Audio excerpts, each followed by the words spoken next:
एक गांव में एक निर्धन जुलाहा दंपति रहता था। जुलाहे का नाम था राघव और उसकी पत्नी का नाम था राधा। वे दोनों बहुत ही परिश्रमी थे। सारा दिन काम करते और सुंदर सुंदर कपड़े बनाते, किंतु उनके बने कपड़ों को उनकी अच्छी कीमत नहीं मिल पाती थी। फिर भी जो मिलता वह उसी में ही संतुष्ट रहते और एक टूटी फूटी झोपड़ी में रहकर अपना जीवन व्यतीत करते थे। वे बड़े ही संतोषी स्वभाव के थे। वह दोनों ही भगवान श्री कृष्ण जी के अनन्य भक्त थे। दिन भर के परिश्रम के बाद उन्हें जो भी समय मिलता वह उसे भगवान के भजन कीर्तन में बिता देते। राघव के पास एक तानपुरा और एक खड़ताल थी। जब दोनों मिलकर भजन गाते तो राघव तानपुरा बजाता और उसकी पत्नी खड़ताल। फिर दोनों भजन कीर्तन में इतना डूब जाते कि उनको अपनी भूख प्यास की भी चिंता नहीं रहती थी। उन्होंने अपने दीनहीन अवस्था के लिए भगवान को कभी कोई उलाहना नहीं दिया और अपने इस जीवन से प्रसन्न थे। लेकिन एक दुख तो उन्हें सदा सताता रहता था कि उन्हें कोई संतान नहीं थी। इसको लेकर वह हमेशा चिंतित रहा करते थे। चिंता तो थी, मगर फिर भी भगवान की भक्ति में मग्न रहते। इसको भी उन्होंने भगवान की लीला समझकर स्वीकार कर लिया और निष्काम भक्ति भाव से श्री कृष्ण की भक्ति में लीन रहे। जब उनकी आयु अधिक होने लगी तो एक दिन राधा ने राघव से कहा, हमारे कोई संतान नहीं है। कहते हैं संतान के बिना मोक्ष की प्राप्ति नहीं होती।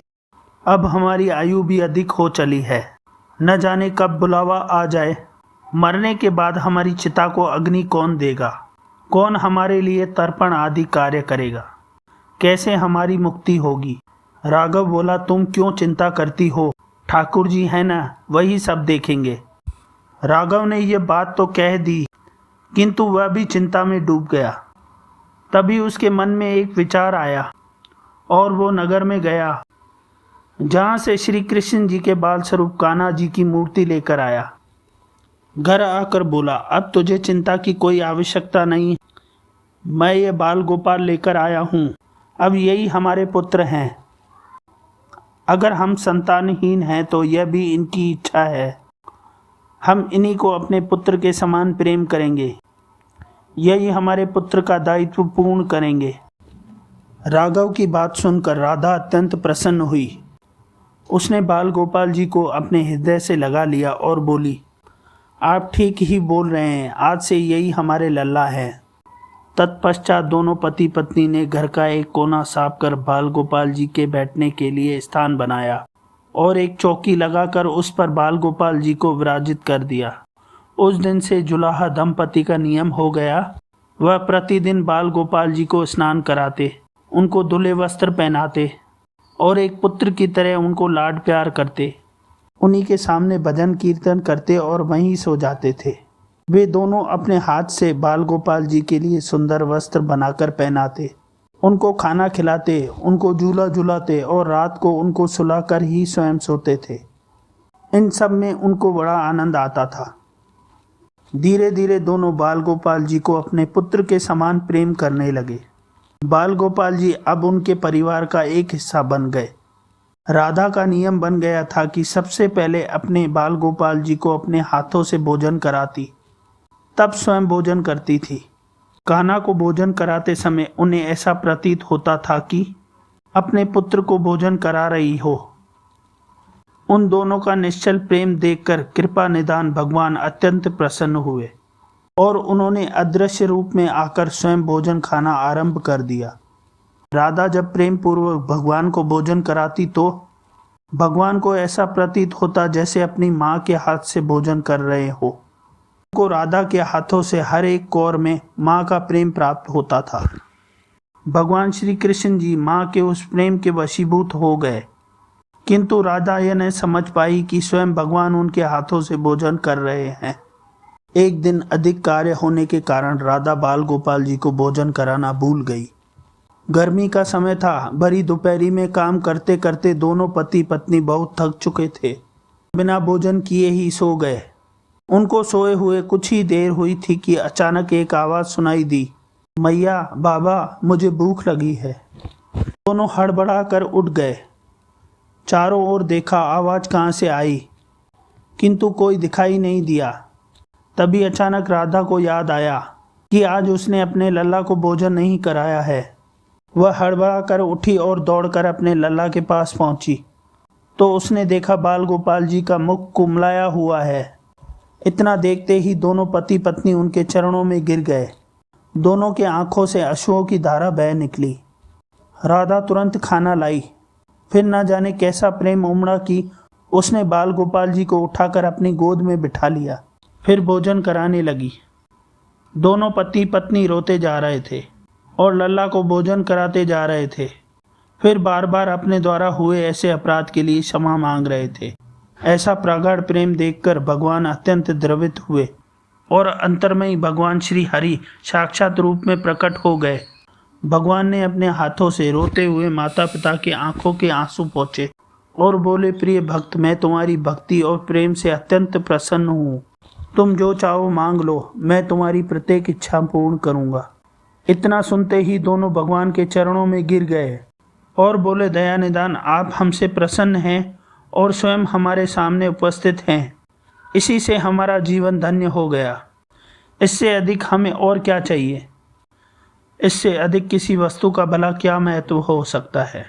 आपकी कृपा हम पर बनी रहे, बस इतनी कृपा करना। श्री हरि बोले, यदि तुम चाहो तो मैं तुम्हारे जीवन में संतान के अभाव को समाप्त कर तुम्हें एक सुंदर पुत्र प्रदान करूं। यह सुनते ही राघव और राधा व्याकुल होकर बोले, नहीं भगवान, हमें संतान नहीं चाहिए। उनका उत्तर सुनकर भगवान ने पूछा, किंतु क्यों? अपने जीवन में संतान की कमी को पूरा करने के लिए ही तो तुम मुझे अपने घर लेकर आए थे। यह सुनकर दोनों बोले, प्रभु, यदि अब हमें संतान हो भी गई तो हमारा मुंह संतान के प्रति बढ़ जाएगा और फिर हम आपकी सेवा नहीं कर पाएंगे। उनका प्रेम और भक्ति भरा उत्तर सुनकर कृपा निदान भगवान करुणा में भर उठे और स्वयं भगवान की आंखों से अश्रु बहने लगे।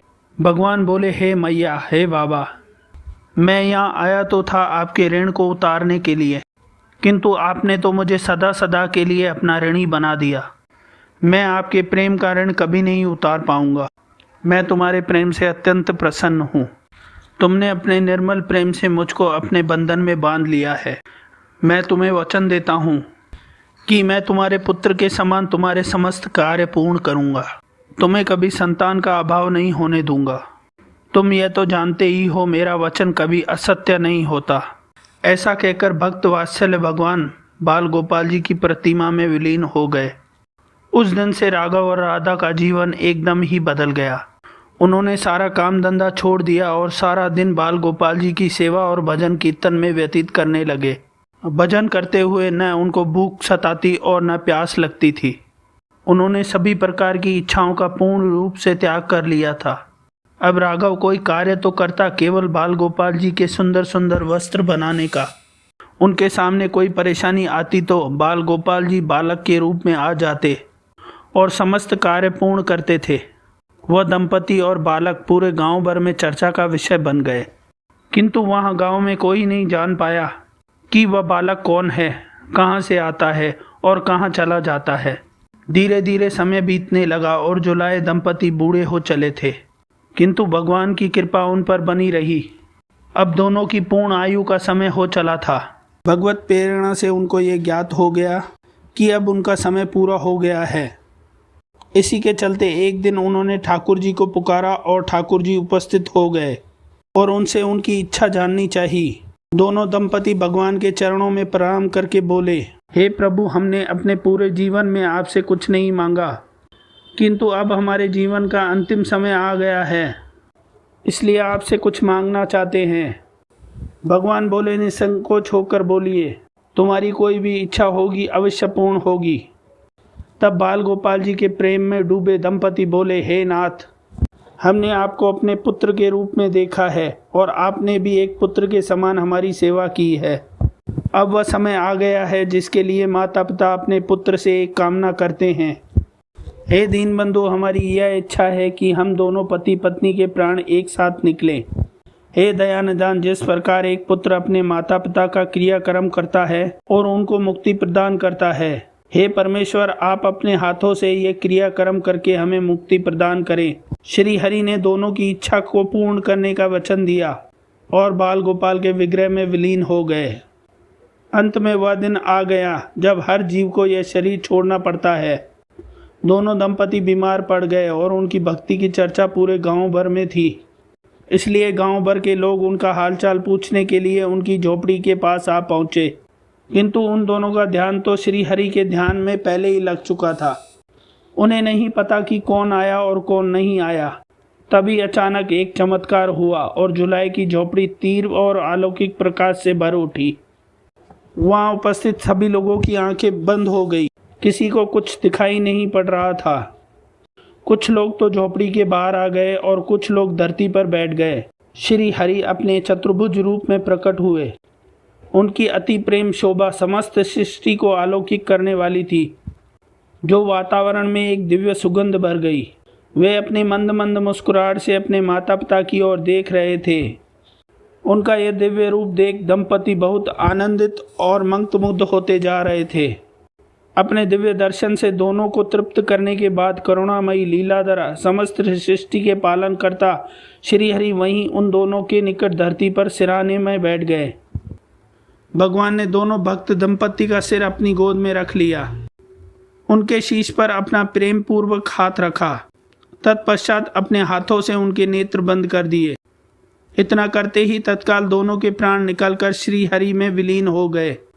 कुछ समय पश्चात जब दिव्य प्रकाश का लोप हुआ, तब उपस्थित सभी ग्रामीणों ने देखा कि वहां न तो राघव था, न ही राधा और न ही कोई बाल गोपाल। बचे थे तो केवल कुछ फूल जो धरती पर पड़े थे और दिव्य सुगंध जो वातावरण में फैली थी। विस्मित ग्रामीणों ने श्रद्धा से उस धरती को नमन किया। पुष्पों को उठाकर ग्रामीणों ने अपने शीश पर लगाया। फिर राघव और राधा और श्री हरि के नाम का गुणगान किया और चल दिए उन पुष्पों को गंगा जी में विसर्जित करने के लिए। सच्चा भक्त वही है जो कुछ समय के लिए भी भक्ति से विमुख नहीं होता, अर्थात जिसका चित्त ईश्वर भक्ति में अखंड रहता है, वही सच्चा भक्त कहलाता है। सरल शब्दों में कहें तो भक्ति के अंतिम चरण का अनुभव करने वाला ही भक्त है।